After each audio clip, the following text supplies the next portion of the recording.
Hello guys, இன்றைக்கி செல்வி cooking சேனலில் போண்டா தான் பார்க்க போகிறோம். அதுக்கு ஒரு கிளாஸ் உளுந்தை நல்லா வாஷ் பண்ணிவிட்டு 2 மணி நேரம் ஊற வச்சு இந்த மாதிரி அரைச்சி எடுத்துக்கோங்க. அரைக்கிறப்ப தண்ணியாக அரைச்சிடக்கூடாது, கெட்டியாக அரைக்கணும் உளுந்து மாவை. அதில் அரை கிளாஸ் அரிசி மாவு சேர்த்துக்குங்க.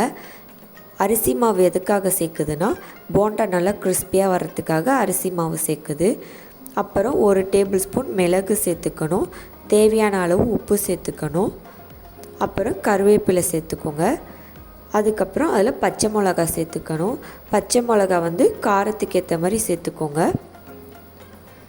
அதுக்கப்புறம் சின்ன வெங்காயம் சேர்த்துக்கணும். இதெல்லாம் சேர்த்துட்டு நல்லா பிசைஞ்சிக்கிட்டு ஸ்டவ்வில் வானல் வச்சு எண்ணெய் ஊற்றிக்கணும். நல்லா போண்டா ஃபுல்லாக டிப் ஆகிற மாதிரி எண்ணெய் ஊற்றிக்கோங்க. எண்ணெய் சூடானதும் அதில் இந்த மாதிரி போண்டா போட்டு ஃப்ரை பண்ணி எடுத்துக்கணும்.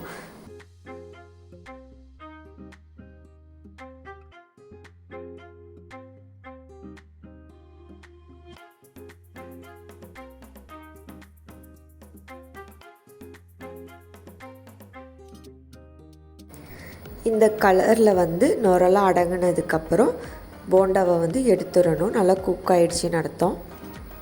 நல்லா கோல்டன் ப்ரௌன் வந்ததும் எடுத்து சர்வ் பண்ணுங்கள். நல்லா டீ டைம் ஸ்நாக்ஸ் ட்ரை பண்ணி பாருங்கள். எப்படி இருக்குன்னு கமெண்ட் பண்ணுங்கள். மறக்காமல் செல்வி குக்கிங் சேனலுக்கு சப்ஸ்கிரைப் பண்ணிவிடுங்க. தேங்க்யூ.